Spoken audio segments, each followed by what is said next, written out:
Yeah, now stand and cheer for your Talking Basketball podcast.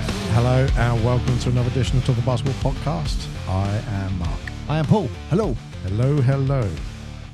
Back for another episode. Another episode. And look, Mark, we should stay off the bat. If you are a snowflake, do not listen to this episode. Because we've decided from now on we're just going to speak our opinion, whether people like it or not. We get the messages of abuse anyway, so we might as well say it. It's kind of where our mindset's going. Oh yes. So absolutely. If you're a snowflake and get upset with words, good. Tune out this episode. Oh, bring it on. Send us a shitty message. We welcome it. Wow. Well, look, Mark. You've gone all calm after all that. Yeah, exactly. All calm, relaxed. Mark, we're going to give our view on the controversy in the WNBA. Caitlin Clark. Oh, my God. Caitlin Clark has transformed the visibility of the WNBA, and with that has come unprecedented scrutiny, physical attention from opponents, polarizing public debate. Some of the contact she faces is the natural consequence, I guess, of being the league's biggest star, but some of the WNBA players will disagree with what I've just said there. Some incidents have definitely crossed the line into unnecessary play. Discussions about race, media attention, veteran resentment, and league marketing all contain elements of truth, but none fully explains the phenomenon on its own. The challenge that the WNBA face is to protect player safety consistently. And I think that's kind of what we're arguing about. Support its athletes and ensure that the conversation remains focused on basketball. Yeah. It's weird. I think it's an unusual thing where normally a rising tide raises all ships, and that's the mentality that a lot of people like to take. Why you? I like that saying. A rising tide. Say that again. A rising tide raises all ships. That's a good saying. Because it's like everyone comes together, don't they? It's not just like one person. That's a great saying. Yeah, it's old school.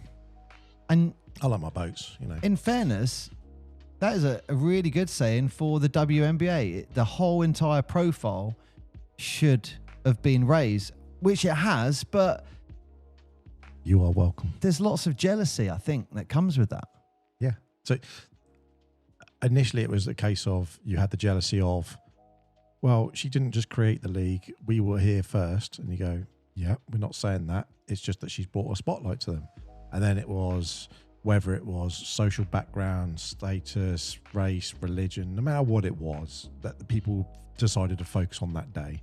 Oh, she just shoots threes, or she does just this, or just whatever. It doesn't matter, because those are just people who are begrudging people. It's the other players, and that's the weirdest thing. It's like everyone outside of the game really liked her, and she brought lots of players to the game who weren't watching before.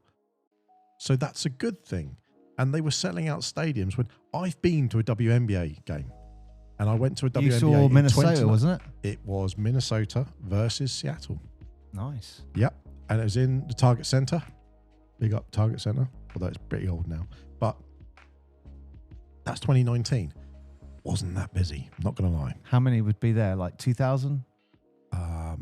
If I'd have broken wind loud enough, someone probably would have heard it. Let's put it that way.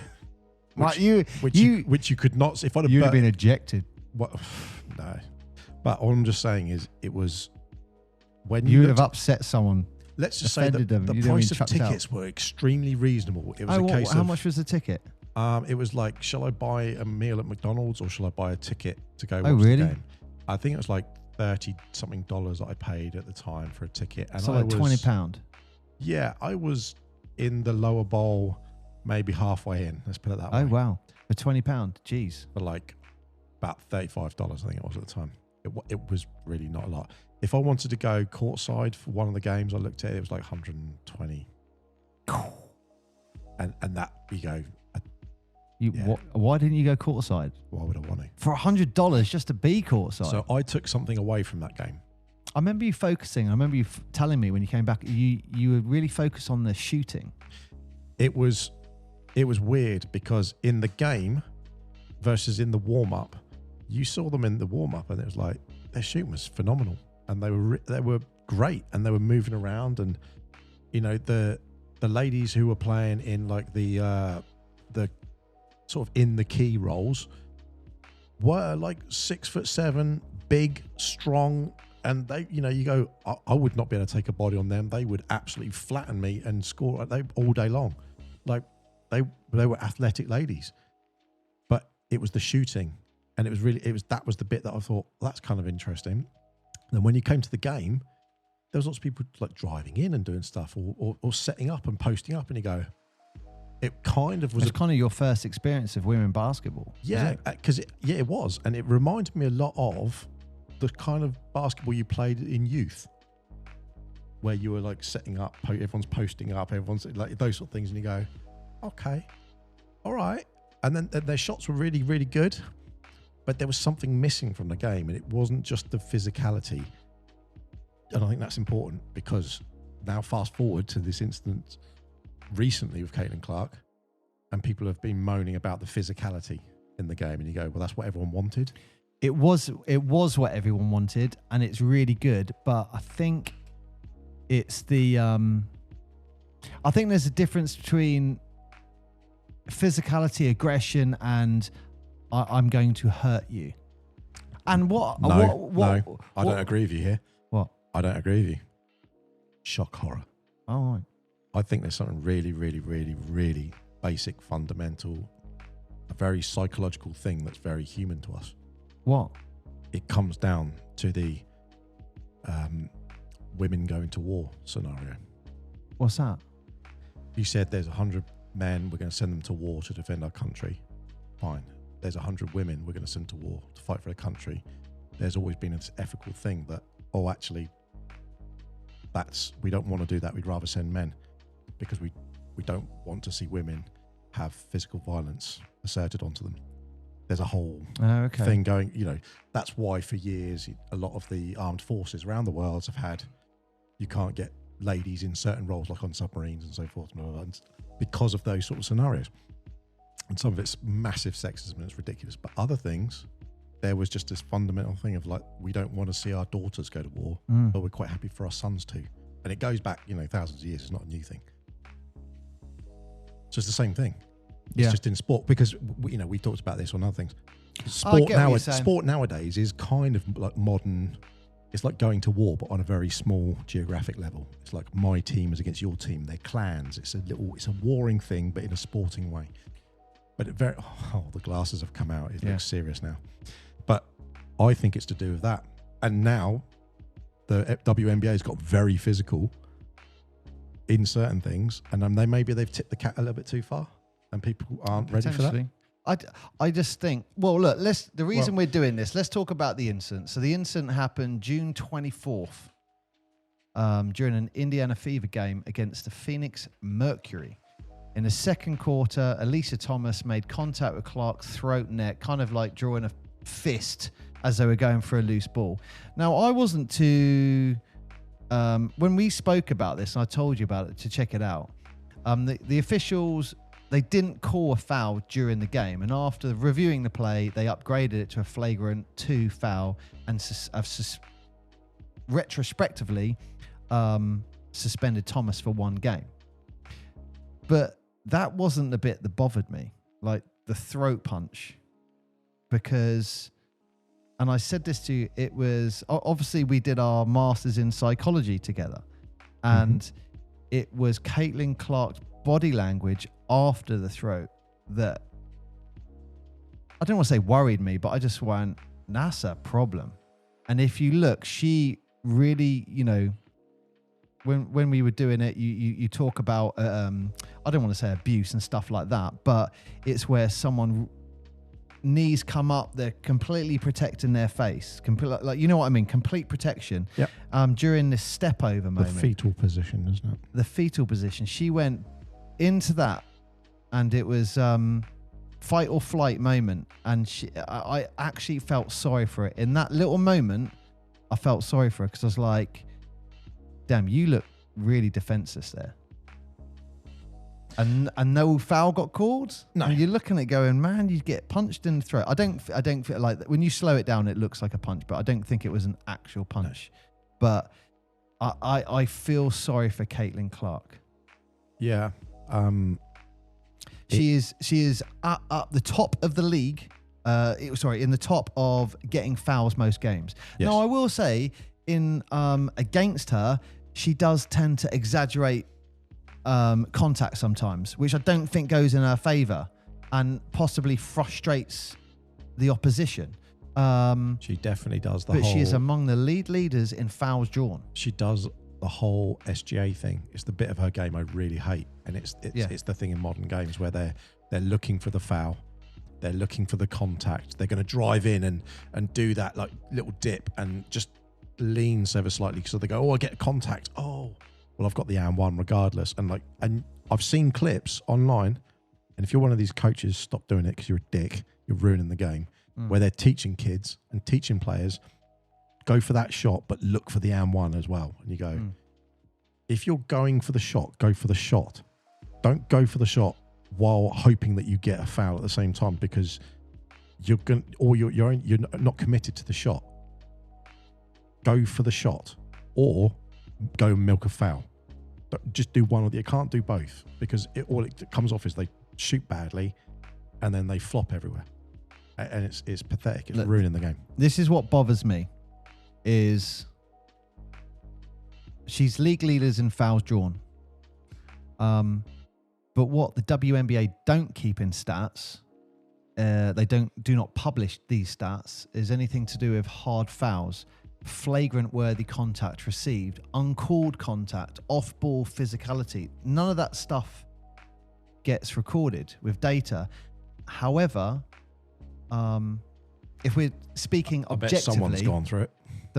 She is potentially the most targeted player, and there have been obviously several highly publicized physical incidents, all of which have been upgraded since being reviewed by the league, that haven't been called in the game. So they retrospectively are saying, actually, that's stage two rather than... Yes. Wow. And, I feel sorry for it. And it's little things like this. When you talk about Caitlin Clark, and it was a bit like what was your saying about the boats coming in, everyone rises with the tide? Rising tides raises all ships, yeah. I'm going to give you some stats here. Because these numbers are remarkable, Mark. 23 most watched WNBA games in 2024 featured Caitlin Clark when she joined the league. She played in all 20. And before she arrived, the NBA hadn't had a regular season game exceeding 1 million viewers since 2008. Since she joined the league, wow. Since she joined the league, 2024 season became the most watched WNBA regular season in 24 years. Which team was it? I really want to say it was Detroit or Chicago. It was somewhere up there where they booked out. They had to go and book out the NBA court because... I know Indiana did it. The actual... Yeah, I know they've done it. But her team had to do it. No, it was for a road game because they had to do it because they were like, oh, they're playing. And it's like, yeah, but she's coming to town. So they had to actually upgrade to... because the court that the WNBA played on was like, well, we can have a capacity of like 11,000 or whatever it is. And they were expecting like...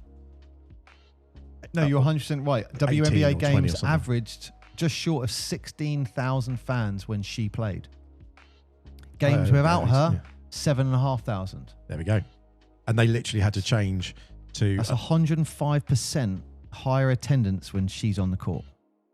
It wasn't the Silver Bowl. It was somewhere like that, but they had to go and hire the main one because they're like, oh yeah, we got more people coming than we sold tickets. Yeah. I mean, let's just say that's a good problem to have. this is a great problem to have. This is why I'm really surprised with the WNBA.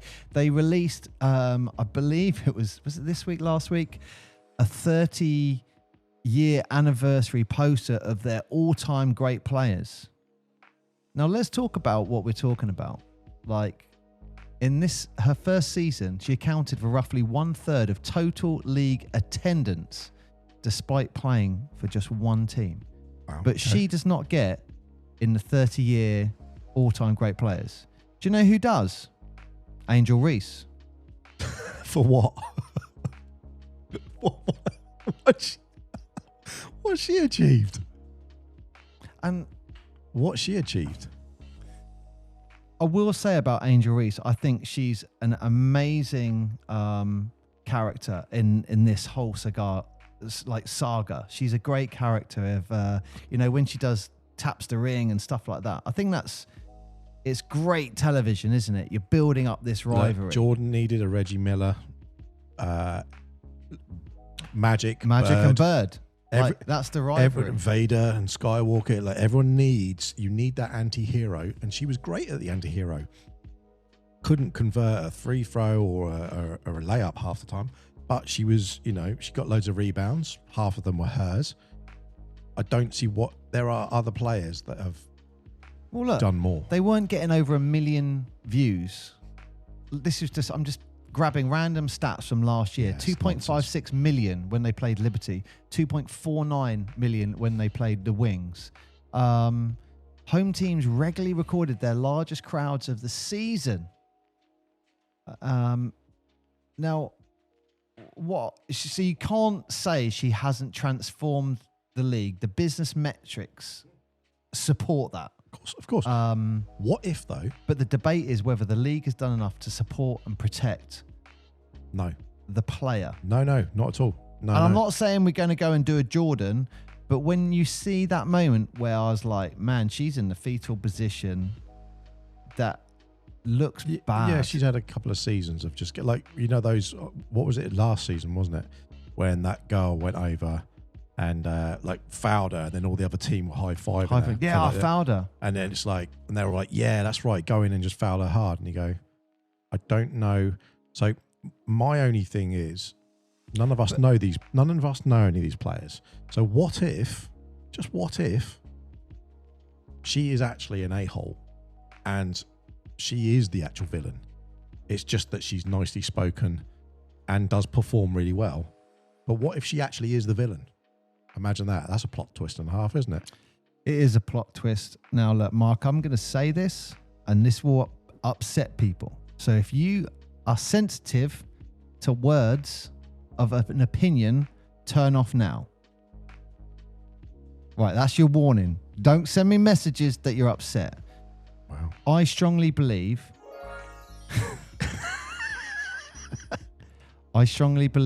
we wouldn't even be having this discussion. The problem is that for all of this is, one, she's white, and two, she's straight. And that is a big problem for people. Yeah. I think there's no way around that, is it? It's the Disneyfication of the world. Let's put it that way. If it was the other way around, if she was a black lesbian, she would be the most celebrated player in the league.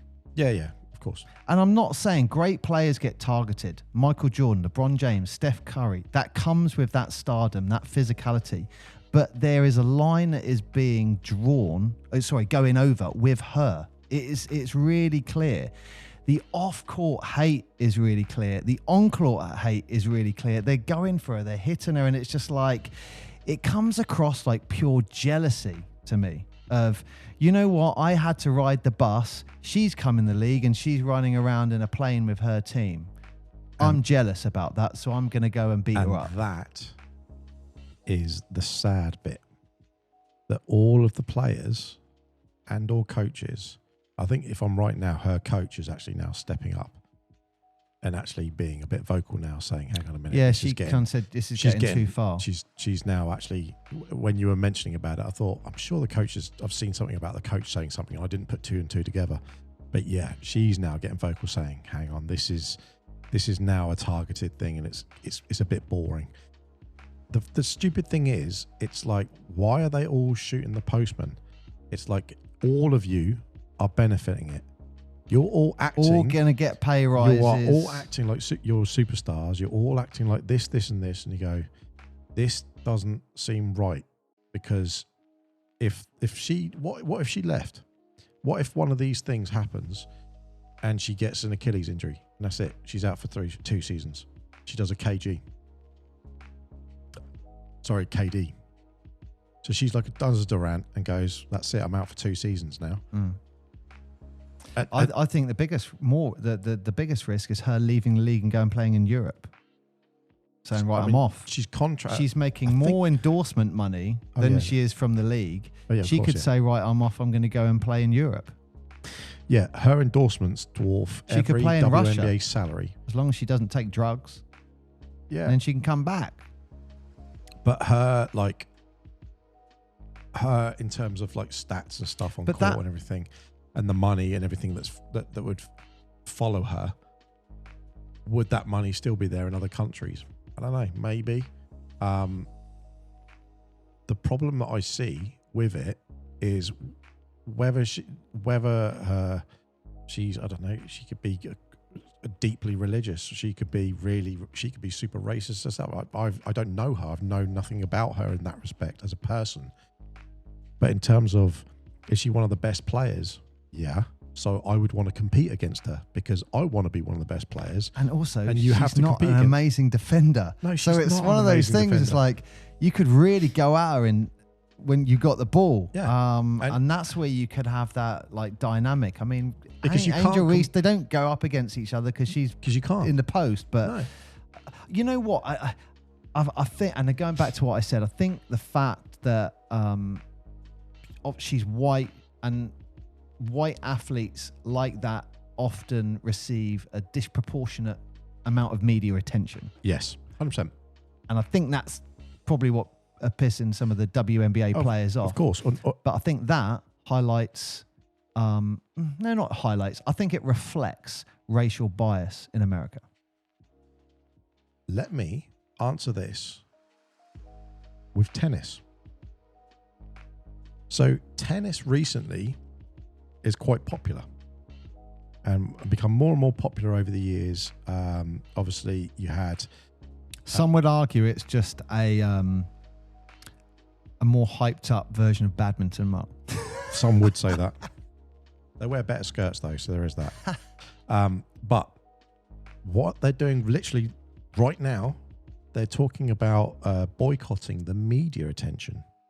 So the actual tennis stars are boycotting media attention and saying we're only going to do 15 minutes of media and then we're walking off and that's it. And the 15 minutes represents the 15% that the tour give all the people on the tour. Oh, I see. Yeah. So they said 15% of revenue that the tour gets goes to the players. And that includes prize money. And you go, oh, that's really good and everything. And the players are like, oh, it's not for us. So all the top players and that are doing it as well. But it's not for the people like the Angel Reeses, like the Caitlin Clarks. It's not for them. It's for all of the other people who don't have the endorsement deals. It's for the people who are the coaches. It's for the people who are the backroom staff. Because what a lot of people don't see, and what all of these idiots who are just, beating up on one player or targeting them, whatever, what they don't get is they might get 60 grand a year, but their coaches don't get that. Yeah. The backroom staff don't get it. It's like, oh, what are you? Oh, yeah, I'm a physio. Oh, right, you're a professional physio for who? Oh, for a WNBA team. It's like, yeah. What do you get? No, I get what you're saying. But they don't see any of that because all they're concerned about is me. I want this. And even if you said everyone gets £1 million contract, they would still be like, well, I want 2 million. And so the league has to grow. And that's what and she's just raised the tide for everyone. The profile, hasn't she? Raised the profile. Everything. It's like, oh, now instead of one team, you have to only look back to, if you haven't watched it, go watch the Giannis thing on Milwaukee. Obviously, he's left now, but spoiler. But he did, I think it's on Prime, and it's about him when he went to, and he's like, when I went to the Bucks, their training center was like, they had leaks in the ceiling and stuff like that. Obviously they invested, got a load of money. But Milwaukee Bucks have been an NBA team for generations. You know, they've had Oscar Robertson, they had Kareem. It's not like they're unheard of team, but when certain players come into a league as well as coming into a specific team, the money flows with them. And no one in Middle Creek went, oh, they've never spent money on me here because I've been here for 10 years. They're like, fantastic. Someone's going to fix the roof and build us a new Fiserv complex or whatever. Like, no one thinks that. But for some reason, the ladies can't seem to get on together. And I don't know what it is. I don't know why they have to fight with each other. It's weird. I think you've hammered on something. Clark's getting more endorsements, more media attention, bigger crowds, higher salaries from sponsored, and you've got these old veteran players who are like, I feel now I've been overlooked for years, a decade. You know, get her. Yeah. I think it comes down to jealousy, and it's not the face. I think that the women or the WNBA want. Like I said before. So let's go back to tennis. Because in tennis, you could quite easily say Venus Williams, Serena Williams, Martina Navratilova, Steffi Graf, all of those, Everett, those ladies playing tennis could be as inspiring to a male player as they could to a female player. Yeah? Now let's look at basketball. How many female players do they actually have to hold up and say, these are inspirational players for ladies playing? The league hasn't gone on as long, so they don't have as many, and they haven't had the spotlight. So many of the lady players look at the NBA, and it'll be like, who inspired you? Kobe. Who inspired you? Tony Parker. Like, they will look at players and they'll say, these people inspired me. And we're not at the point with the WNBA yet. It hasn't got the tenure and it hasn't reached that status where you're getting NBA players saying that. And the only person who could probably say what WNBA player inspired me would probably be Reggie Miller, because his sister's better than him. Wow. In those terms. But, you know, in terms of being a tip, I'd love to hear what she thinks of it. I'd love to hear what their perspective was on this, and they won't be public about it. I think Reggie Miller's sister, what's she called? Cheryl. Yeah, that was it. I think I've heard her talk about it. I've only heard her talking in little snippets, but again, people are very cagey to make their opinion these days, aren't they? Because it gets stamped out forever, doesn't it? But I think, you know, if you're going to look at anyone, you look at someone like that who goes, they can see it from both sides of their household, quite literally. Yeah. Well, look, you also got to highlight the NCAA audience figures. It's not like this just came out of nowhere. This came from, I mean, that's when we started watching her. It's the only part that I agreed. College. That's the part that I agreed with Angel Reese, actually. And it's the one thing I was totally behind her, because she said, they were saying about, so how you're playing along with Clayton Clark, because you were like, and me.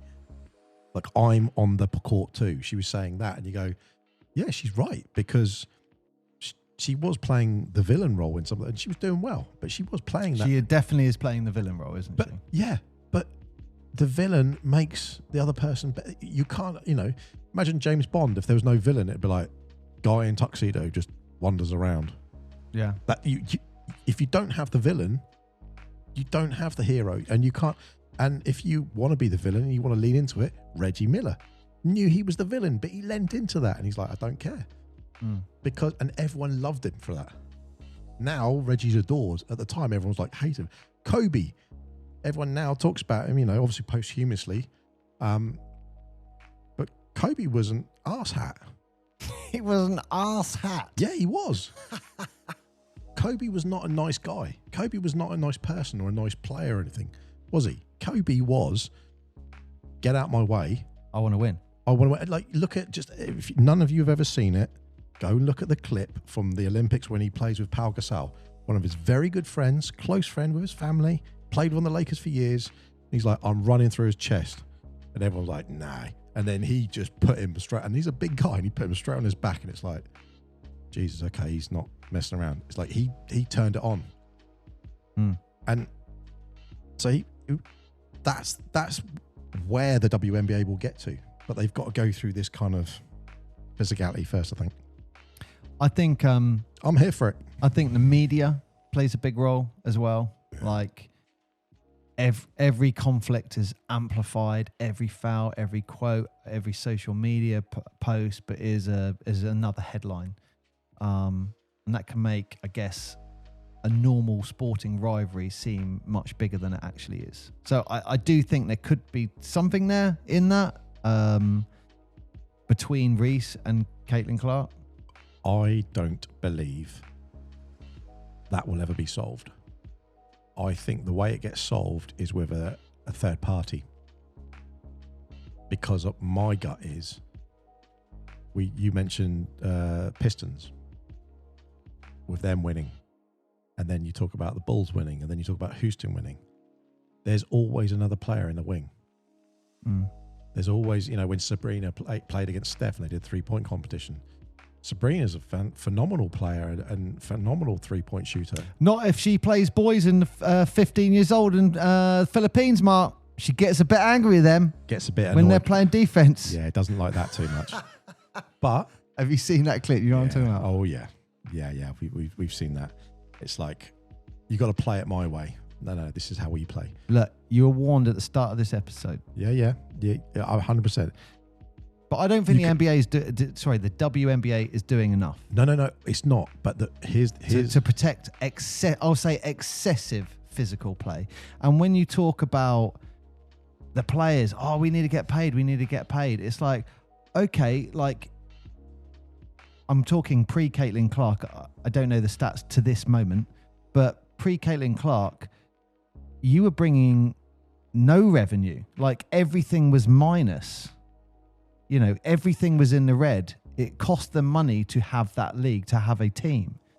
And you've got this wave of popularity now, and it's whatever you want to call it, jealousy, a race issue, whatever. And it's just like, there must be a quote in there about destroying yourself from within or something like that. Do you know what I'm saying? Yeah, they literally are just peeing into the wind, aren't they?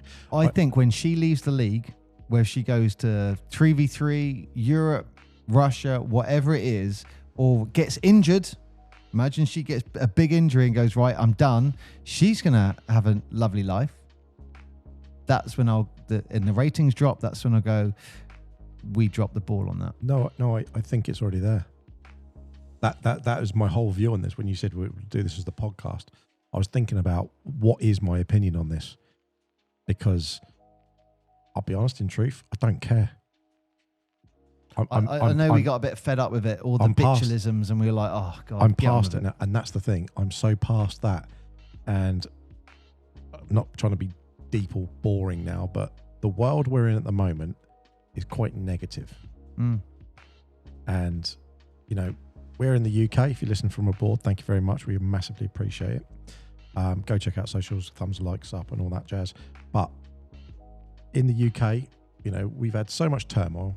We've got a new prime minister coming in. It's a different cheek from the same arse, basically. But it's right. It's a what? A different cheek from the same arse. Yeah. Well, there's going to be another one from the same party. Dear. But it's true. So, see if he lasts more than 2 years. As long as he lasts more than 44 days in a cabbage. But, the way the world is at the moment, a lot of people are very, very negative. I've been as guilty of it as the next person. And when all they do is project negativity, moaning, whining, and it's like everyone's been risen up here. People are coming to your games. People are taking notice. And the first thing you do is act like a spoilt child and throw your toys out the pram rather than embrace it and go, hey, people are taking notice. I'm going to lock her up on defense, or I'm going to really go at her because she can't play D. Yeah. If you go, WNBA, you watching it? Yeah, I've seen a few games. Can you name me all the teams? No. You're a disgrace, Mark. No, but most people can't. Oh, this is the one I follow. Yeah, who are they playing? Oh, they're playing Phoenix. What was Phoenix's second one? Phoenix, Mercury. But people don't know it. It's like, oh, they'll know Phoenix. Or that I'm playing so-and-so. I think it was in Orlando, it was Ocelot, I think it was. But they literally, all of those things just comes back to the world that we're in at the moment. And I think they've just burnt their bridge a little bit. People are over it. So that's why I say I think the most important thing for the WNBA right now is the next person.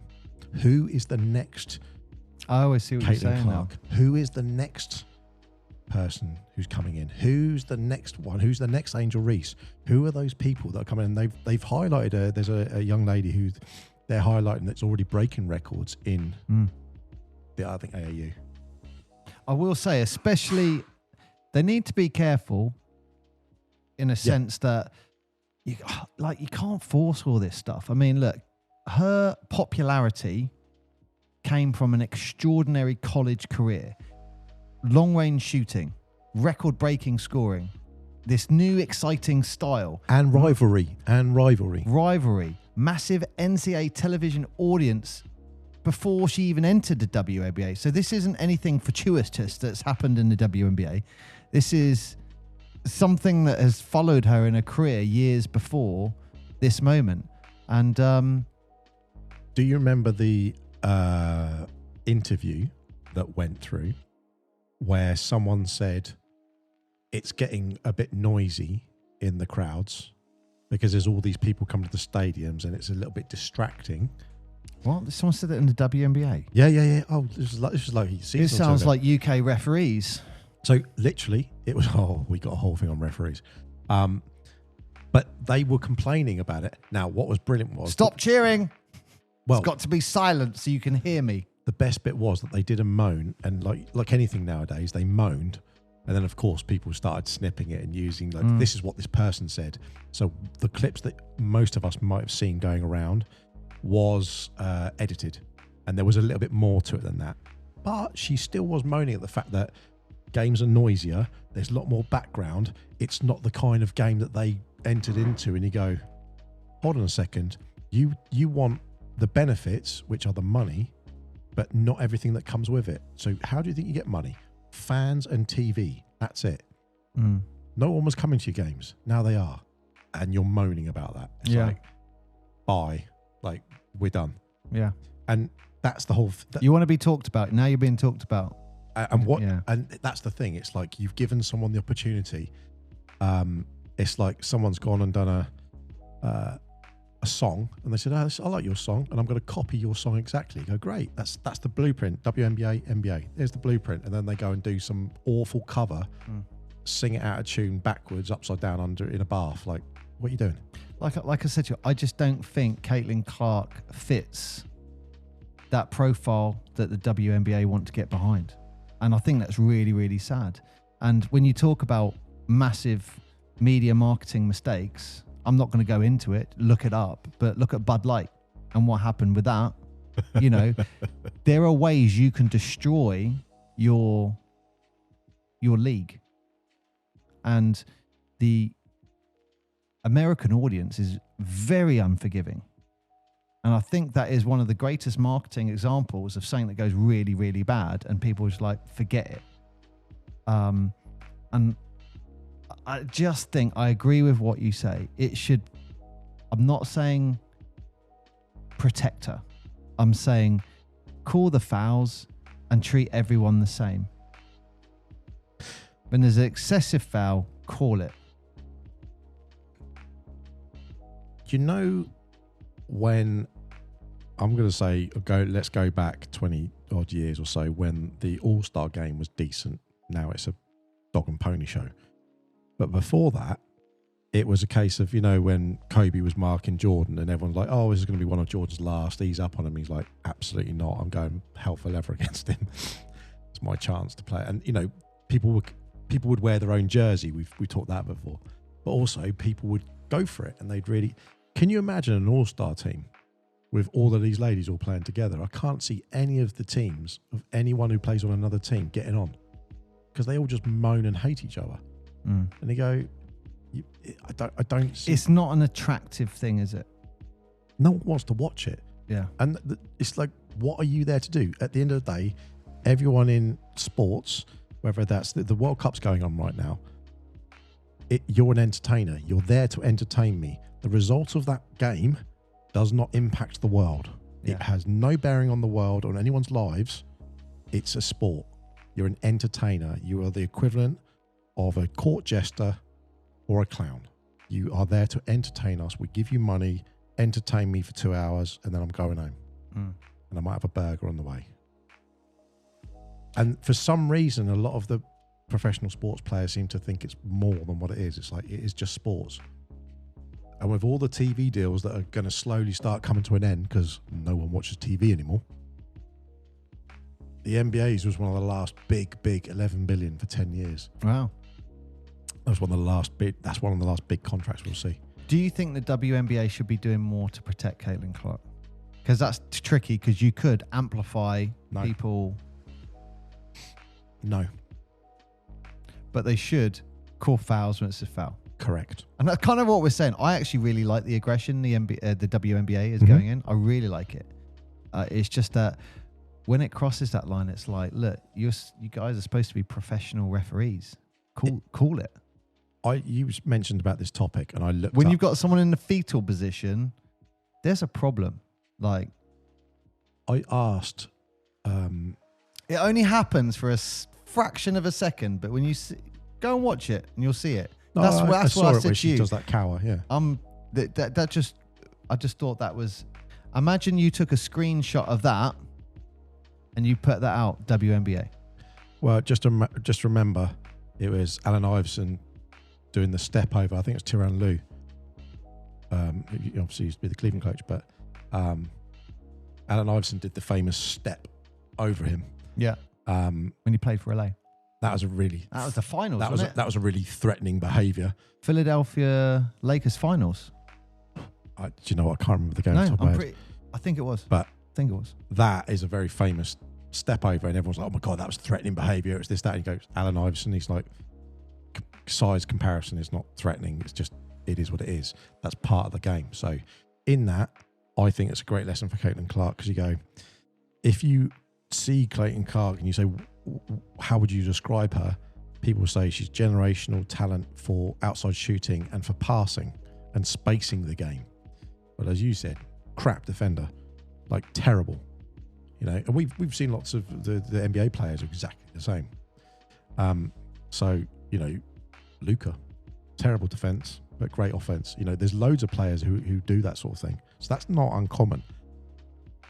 But if they keep targeting just this one thing and they keep doing that, I think they're going to drive her out of the league. Do you know what? That's it. It won't matter, because I think it will be celebrated, not by the audience. I think it'll be like brilliant. Yeah, and I think your numbers are going to go down. Well, the numbers have already gone down, even though they say they haven't. Their numbers are already going down because people have already started tuning out, because this is just a boring. So that's why I said I would like to see. I want to see number 3 come in. So think of the superhero films or any of those sort of things where you go, here's one superhero, here's another superhero, and then a third one comes in. It totally ruins the dynamic. Yeah. And because they're, because everyone, you have that duality, duplicity, whatever you want to go down. But as soon as there's a third, it changes it, because then it's like, well, hang on, now her and Angel Reese are the old guard, and here's the new hotshot coming in. So imagine that. Yeah, it could change a new dynamic. Oh no, that would be amazing, because then suddenly Caitlin Clark will be like, oh, people don't hate me anymore. Maybe she needs the hate, but maybe she needs that hate. My point to deliver with that is, I guess I think it will depend on the profile, how much that person will be loved. They might end up in the same position. They might be the new. Well, there is hero. I'm sure there was a young lady that people are saying is she's one of the ones that they're thinking is going to be the next big star. Yeah. Well, when I saw that 30-year anniversary thing and she wasn't in it, and I just thought, wow, you really are, like, it really is profiling, which is bad. And then I saw that game, like, the next day, and it was like, damn, that's yeah. I think they got to look after their assets. I think the outline of profiling comes down to, if you reversed it and it went the other way, are all things equal? And you go, absolutely not. So, and that's what it comes down to. And that's what I think. Yeah, I agree. And you know what? I think if someone is, and I'm talking NBA and WNBA, if someone is an outstanding talent, they're an outstanding talent. Yeah. It's not you're an outspoken person for some whatever it is. Yes, we're now going to get behind you. If you're good, you're good. You're outstanding, you're outstanding. Like, forget all the rest of the crap. But there you go, Mark. Yeah. That's our episode on it. Yeah, I think it was Paige Booker's, but there's another lady as well who I'd say at the moment. Is Paige Booker, is she the one from LA? Yeah, I think she's playing. I think she's actually playing for Dallas at the moment. Oh. No. That's not her. You are thinking of the other lady, who grew up knowing Steph Curry. Okay. They know each other quite well. I've forgotten her name, but Paige Booker's is another lady who was. I think she's just coming to the league this year. Could be wrong. But there's another one who's doing the Clayton College thing at the moment. So she's breaking records, and we're going, let's see what she does. But that's what I'm really interested in, is that the next one come along. You had your Isaiah Thomas, then you had your Jordans. But there was a crossover from Magic Johnson and Larry Bird. There was also all these greats have crossover. I mean, let's go Jordan and Kobe. Everyone has a great, and they have this crossover. But if you have the crossovers, Tim Duncan and Shaq, they played against each other. They played together. Whichever way you look at it, they can both shine at the same time. At the moment, the WNBA doesn't like that. They don't like shining at the same time. Everyone wants the spotlight for themselves. Yeah. Like I said, jealousy. Yep, 100%. Anyway, Mark, there you go. Let's see how many messages of hate we get on this one. Maybe 3, and that's the only 3 people who watch it. Hey, we're coming up to 1 million downloads, Mark. Creeping up. Right.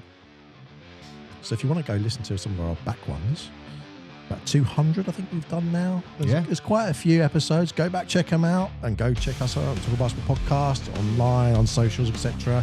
Thank you for listening as always. Don't play badminton. I've been Mark. And I've been Paul. And today, the statistics don't show that Caitlin Clark draws an extraordinary number of fouls compared to elite players. She's in line with roughly every other superstar who gets the ball a lot, but a situation is made unique by the visibility of several controversial instances which keep coming. Let's see what happens and what the WNBA do.